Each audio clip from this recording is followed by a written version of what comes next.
The Galactic Cooperative ruled the stars for over 12,000 years. 300 different alien species lived under its control. For thousands of years, there was peace. The only problems were small fights about borders or trade deals. After so many years of peace, their military grew weak. Their weapons became more for show than for real fighting. The year was 2087 when humans first spotted the alien ships. They came without warning, 3 massive vessels that appeared just beyond the moon's orbit. They were unlike anything humans had ever built. Smooth silver ships that seemed to glow from within, moving without any visible engines or exhaust. At first, there was panic. News channels around the world showed the same footage on repeat. Social media exploded with theories, fears, and excitement.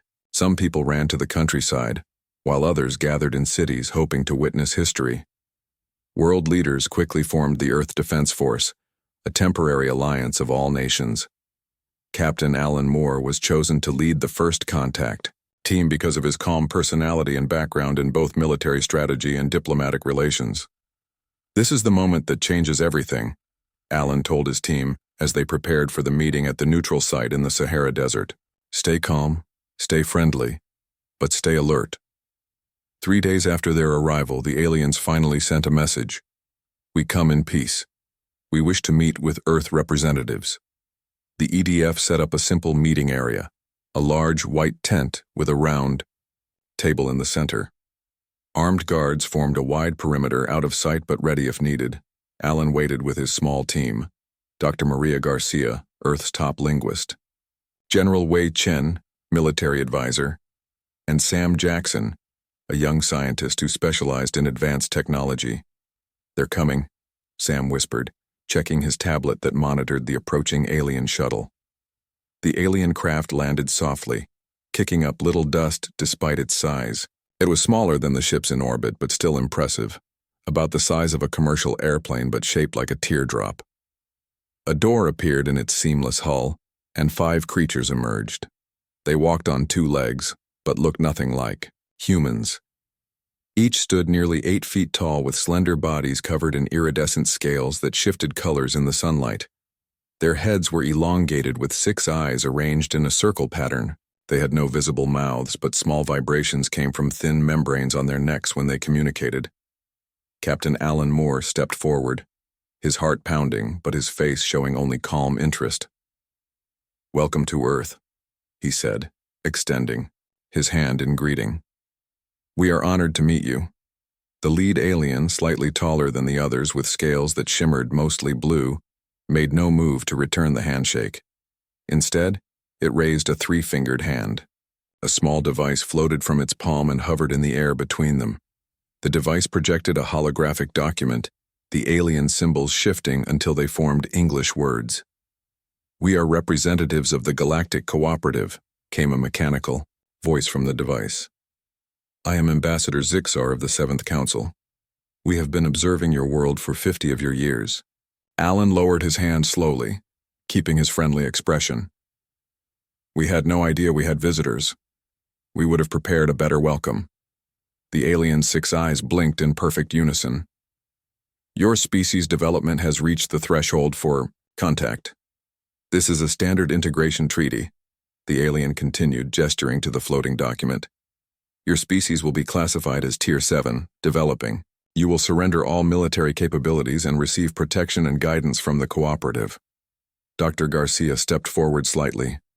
"Ambassador, we're eager to learn about your civilization and to share cultural exchanges, but any agreement must respect Earth's independence." The alien tilted its head at an unnatural angle. "This is not a cultural exchange, Doctor. This is your induction into the cooperative. All species eventually join. Some require more persuasion than others." Alan's diplomatic smile faded. "I'm afraid that's not acceptable.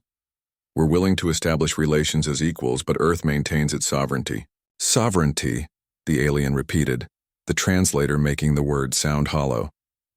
"A concept primitive species cling to before understanding galactic realities. Your technology is rudimentary. Your social structures are chaotic. Your history is violent. You require guidance." General Chen, who had remained silent, spoke up. And if we refuse this guidance? All 5 aliens turned their heads toward him with that same unsettling, synchronized movement.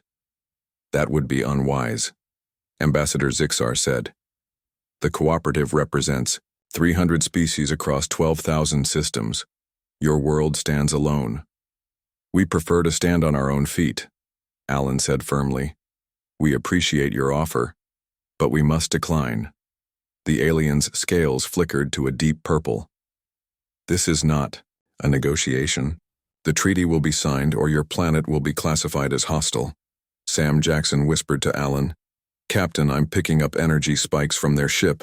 They're scanning our defenses. Alan kept his eyes on the aliens.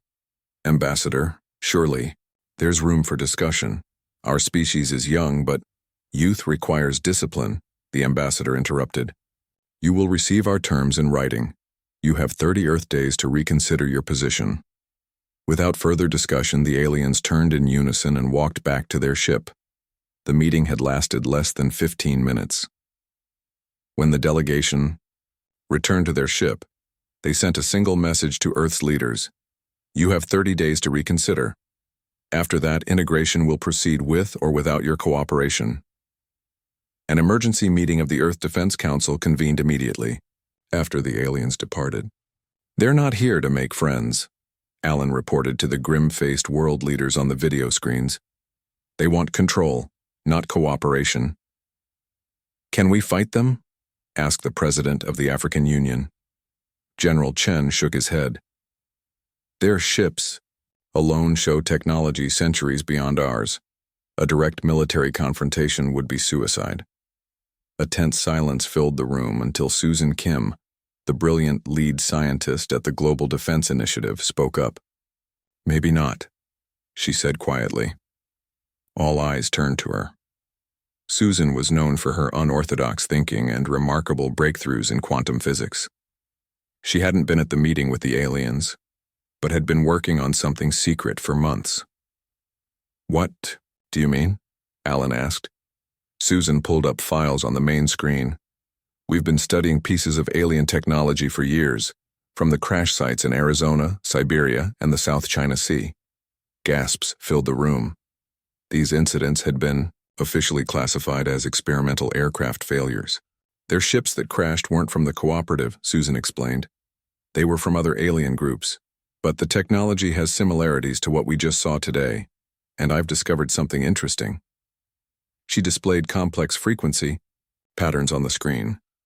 Their energy shields operate on predictable frequencies, she explained to the stunned audience, and their weapon systems aren't as advanced as they want us to believe. They've had peace so long they've forgotten how to wage war. They rely on intimidation because no one has challenged them in thousands of years. You're suggesting we fight? The British Prime Minister asked in disbelief. Susan looked around the room. I'm suggesting we prepare. We have 30 days to get ready. And if I'm right about their technology, we might just have a chance. For the next 30 days, Earth worked as one for the first time in human history. Military forces trained together. Scientists shared secrets and factories worked non-stop to build weapons based on Susan's discoveries. When the cooperative's ships returned expecting surrender, they found Earth ready for war. Admiral Zixlar of the Galactic Cooperative paced on the bridge of his command ship. His scales had turned a deep red, showing his anger and confusion. The holographic displays around him showed the battle for Earth, and it was not going as planned. How? Is this possible? He chittered to his war council. 47 ships lost in the first engagement. The primitive humans cannot have this capability. His intelligence officer, a gelatinous being named Blurks who floated in a special gravity field, rippled anxiously. Admiral, we have analyzed their weapons. They have somehow adapted their primitive nuclear missiles to bypass our shields. Another officer, a tall insectoid named Kriz, clicked her mandibles nervously. They are not following standard defense protocols. Their ships move in random patterns. They attack in small groups from multiple directions. Admiral Zixlar stopped pacing. The humans appear to have a unique characteristic, Blurks continued. We have examined their historical records. Unlike other species we have encountered, humans have never unified naturally. Their entire history shows continuous warfare among themselves. "What does this mean?"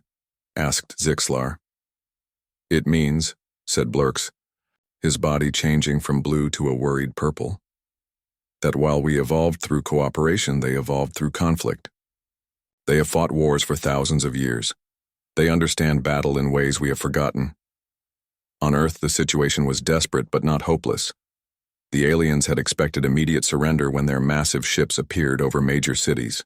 Instead, they faced a unified human resistance armed with weapons that shouldn't have worked against their advanced technology.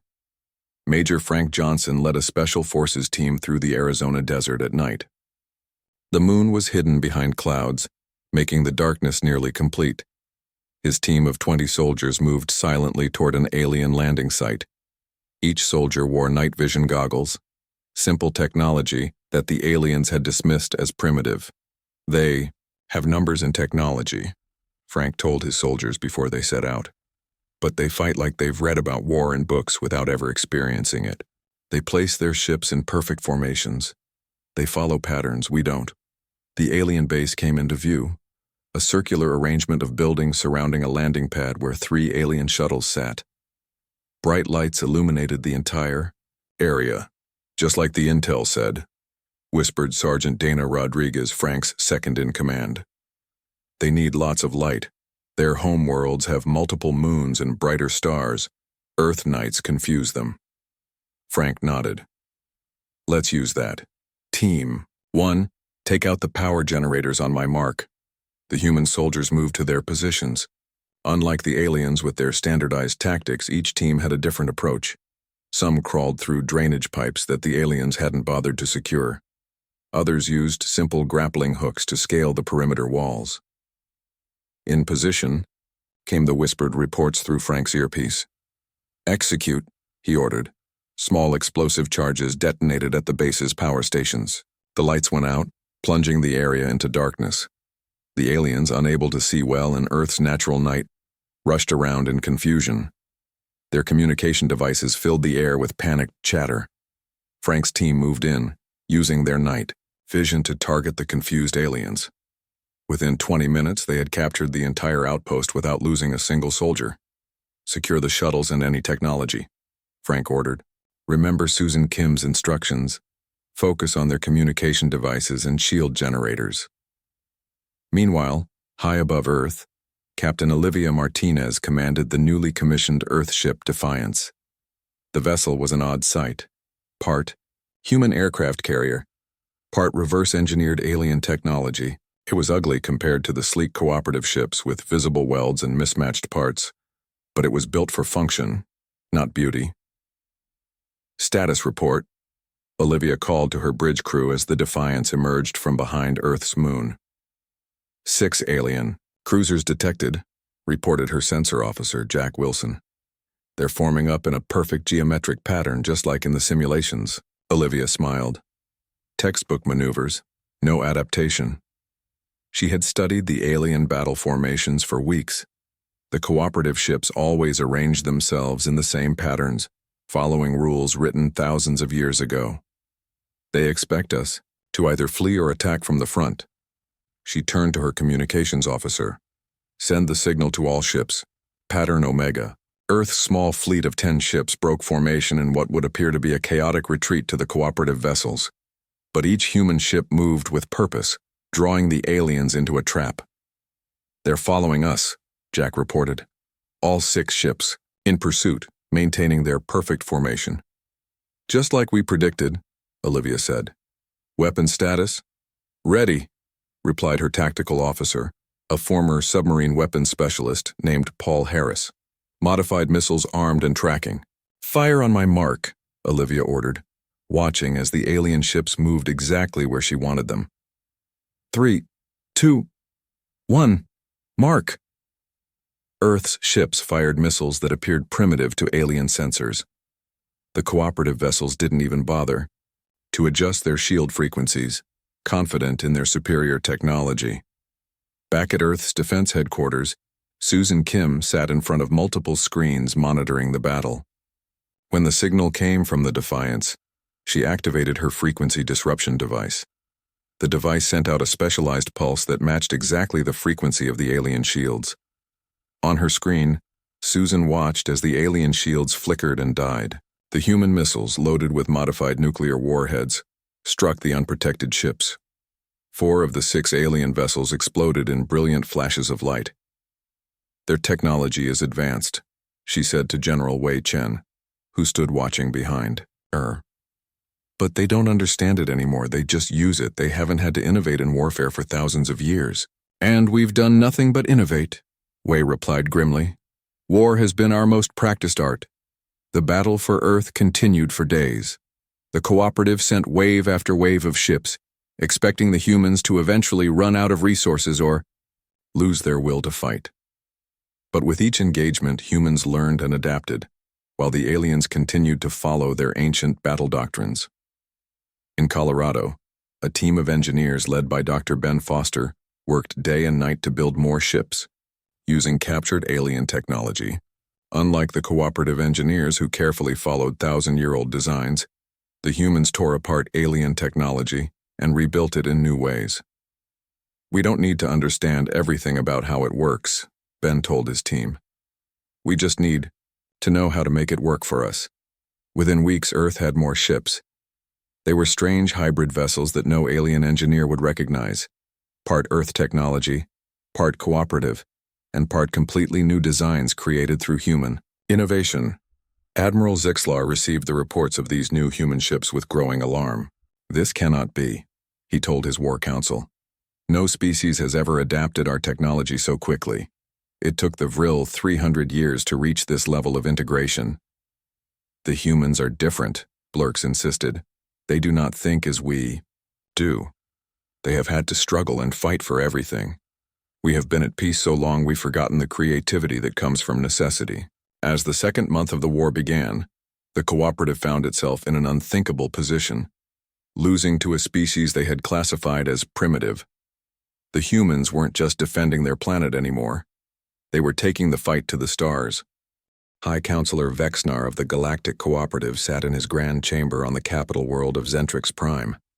His normally bright golden scales had dulled to a worried amber color. 6 months had passed since what was supposed to be a routine integration of Earth, and the reports on his holographic display made him feel sick. 300 ships lost, he read aloud.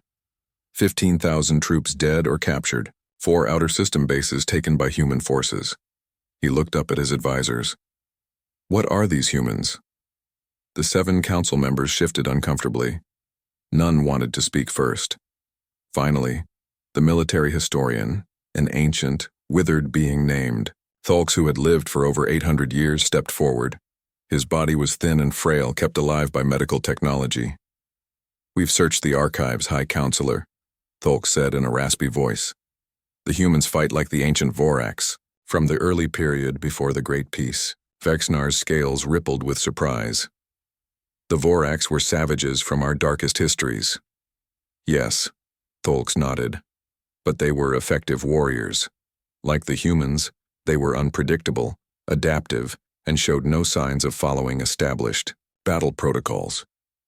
"But the Voraks died out 15,000 years ago," said Counselor Zine, the youngest member of the group. "They were the last truly warlike species in the cooperative," Tholks replied. "Until now." "Are you saying these humans are like the Voraks?" Vexnar asked. Tholks shook his head slowly. "No, High Counselor. I fear they may be worse. The Voraks fought with passion but little strategy. Humans have both, and they learn at a frightening speed. On Earth, the war had changed human society in deep ways. Countries that had fought each other for centuries now worked together. Old enemies shared resources, technology, and soldiers. Global cooperation had moved from political talk to survival necessity. General Lisa Winters stood before the United Earth Defense Council in the underground bunker that had become humanity's war headquarters.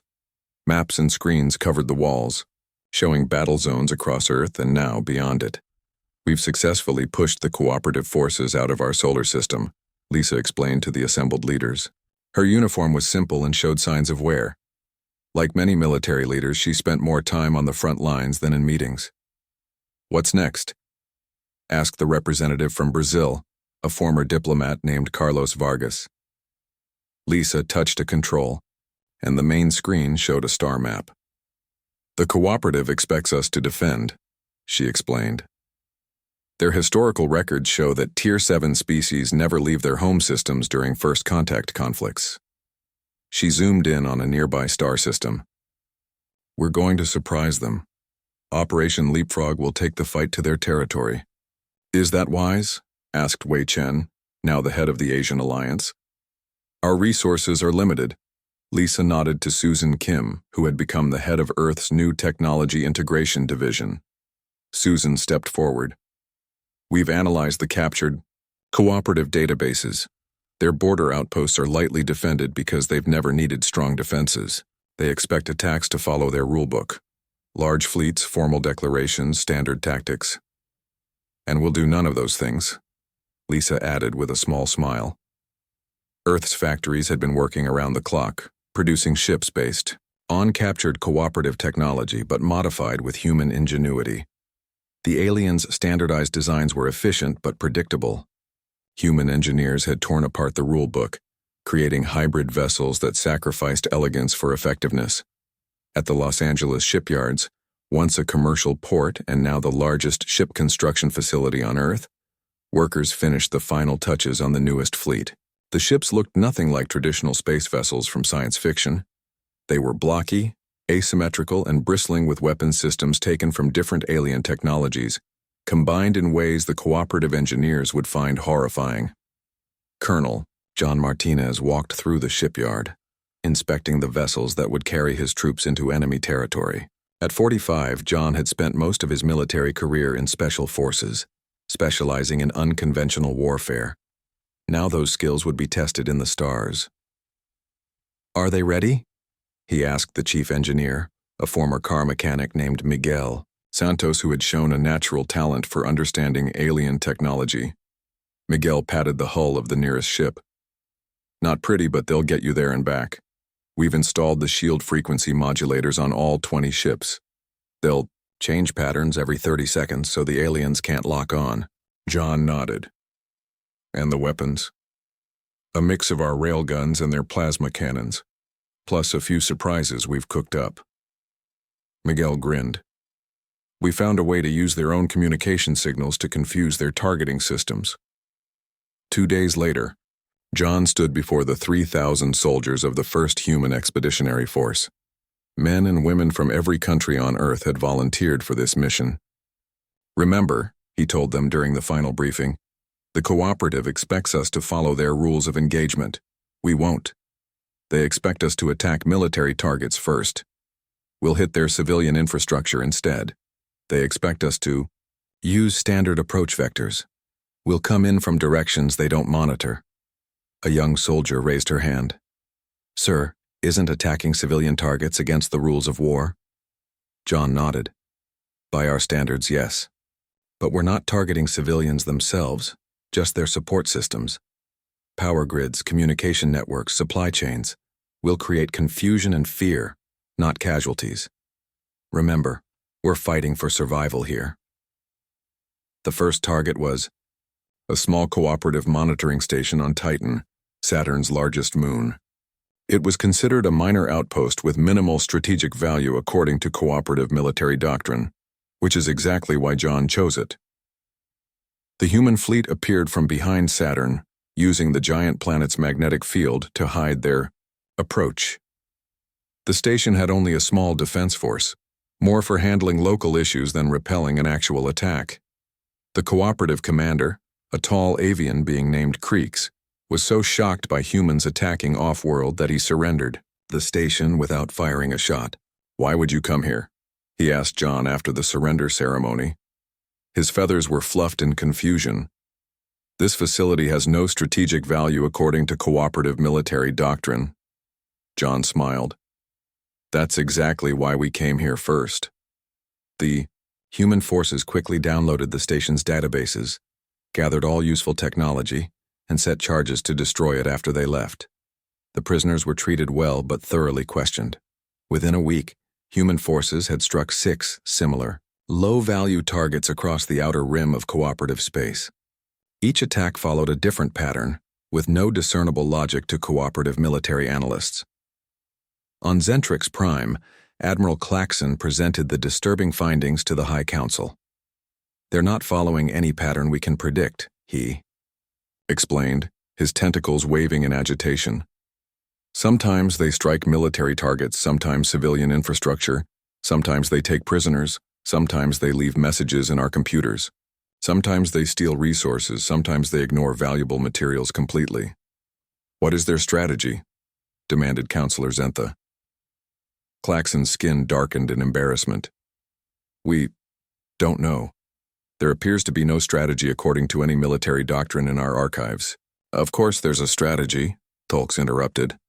"Their strategy is to have no predictable strategy. They're creating confusion, making us waste resources defending everywhere at once. They're playing a game we haven't needed to play for thousands of years." The council chamber fell silent. "Then how do we fight them?" asked Vexnar. Tholk's ancient eyes seemed to look beyond the room to some distant past. "I don't know if we remember how. 2 years after the first alien ships appeared above Earth, the Galactic Cooperative was in crisis. What they had named the human anomaly had spread far beyond what anyone thought possible. Emergency sessions of the High Council were held daily, sometimes lasting through the night. Representatives from dozens of species argued over how to contain the unexpected threat. High Counselor Vexnar's scales had faded to a dull gray, a sign of extreme stress in his species. He sat at the head of the Grand Council table, listening to the latest reports with growing dread. "They've taken 3 of our outer systems already," reported Admiral Claxon, his tentacles moving nervously as he pointed to the star map. "New Eden, Proxima Station, and the entire Tau Ceti mining region are under human control." "What pattern are they following?" asked Counselor Zentha, an elegant insectoid being whose kind had been part of the cooperative since its earliest days. "Admiral," Claxon's skin darkened in embarrassment, "they're not following any pattern we can discern. Sometimes they strike military targets, sometimes civilian. Sometimes they bypass valuable resources to attack seemingly insignificant outposts. Our predictive models have failed completely. What do they want?" demanded Counselor Zentha, her wing casings clicking in agitation. "We've sent 17 peace delegations. None have returned." "We received a message from the humans yesterday," said Ambassador Lorik, a small mammalian being with large eyes. "It simply said, 'No more delegations. Send someone who can actually make decisions.'" The council chamber erupted in angry voices and frightened chittering. In a small briefing room adjacent to the council chamber, a junior intelligence analyst named Plex was reviewing captured human communications. Plex belonged to a species with 4 arms and a highly developed brain for pattern recognition. He had been tasked with finding any insight into human behavior by studying their internal messages. Something in a transmission caught his attention. A conversation between human commanders that mentioned survival repeatedly. He played it again, focusing on the context. "Sir," he called to his superior, a stern veteran named Commander Vross. "I believe I've found something important." Vross came over, his 3 eyes blinking with interest. "What is it?" "Listen to this exchange," Plex said, playing the recording. 2 human voices discuss strategy, repeatedly mentioning fighting for our survival and preventing extinction. "They believe they're fighting for survival," Plex explained. "Our standard integration treaty, which we've used successfully on hundreds of worlds, was interpreted by them as an extinction threat." "That's ridiculous," Ross said.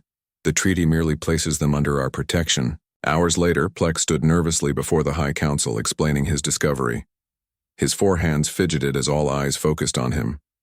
"The humans don't want conquest," he said, showing slides of human history on the large display. "Based on their internal communications and their historical records, they believe they're fighting for survival." "That's absurd," Vexnar said. "The integration treaty merely places them under our protection." "Yes, High Counselor," Plex agreed, "but their history is filled with examples of protection leading to subjugation and genocide among their own kind. He displayed images from human history, conquests, colonization, wars. When we told them they must surrender their military and accept our guidance, they projected these fears onto us. Are you saying this entire war is based on a misunderstanding? Asked Counselor Zentha. Not exactly, Plex replied. The misunderstanding triggered the conflict, but the humans' response reveals something more fundamental about their nature.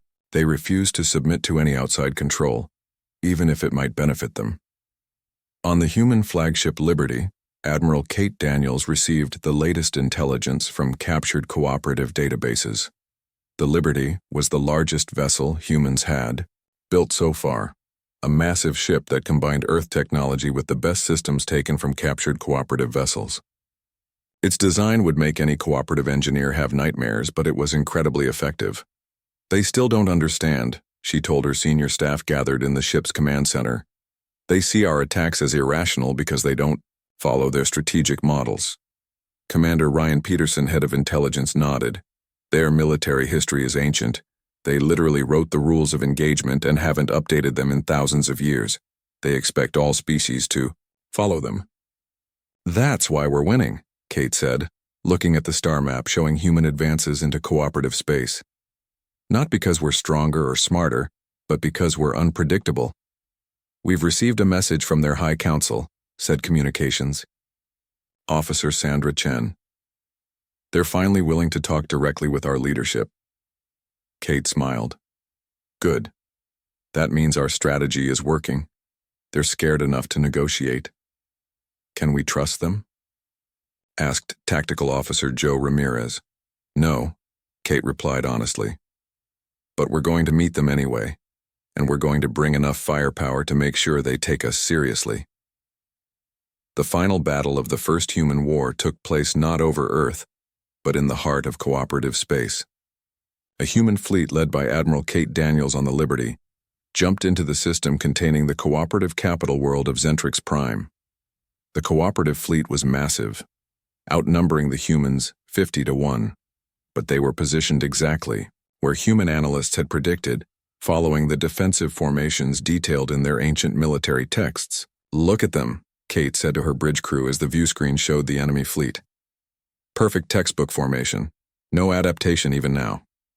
Kate gave the order not to attack the main fleet, but to bypass it entirely, heading straight for the undefended High Council compound. It was a move so reckless, so contrary to all military doctrine, that the cooperative commanders didn't believe it was happening until too late. The human ships took heavy losses, but enough broke through. Marine Captain Steve Boyd led the team that captured High Counselor Vexnar and the entire cooperative leadership. Why? Vexnar asked as human Marines led him from the council chamber. Why not follow the proper protocols of war?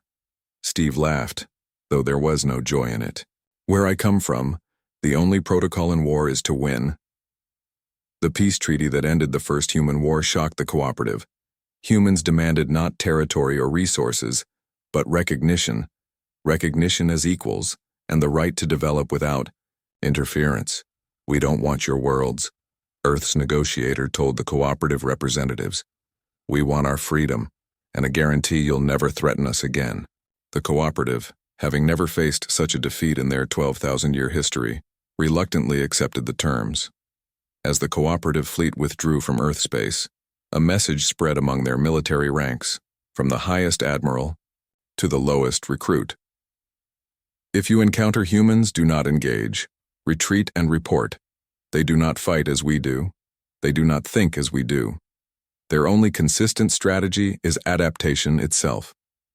Years later, a young cooperative historian named Zilax interviewed Susan Kim, now Earth's ambassador to the cooperative. They sat in a garden on the neutral space station where representatives of both civilizations met. How did humans defeat the vastly more advanced Galactic cooperative? Zilx asked, recording her answer. Susan smiled, looking older but still sharp-minded. You had technology, she said. We had something more valuable. The experience of thousands of years of fighting ourselves. You forgot how to wage war. We never had that luxury. Do you think there will be a second human war? Zilks asked nervously. That depends on the cooperative, Susan replied. We don't want war. We never did. We just refuse to be controlled. Zilks's final report to the cooperative archives contained a simple warning about humanity that would echo through the galaxy for millennia to come. If you cannot avoid conflict with humans, you have only one viable option. Run. The end.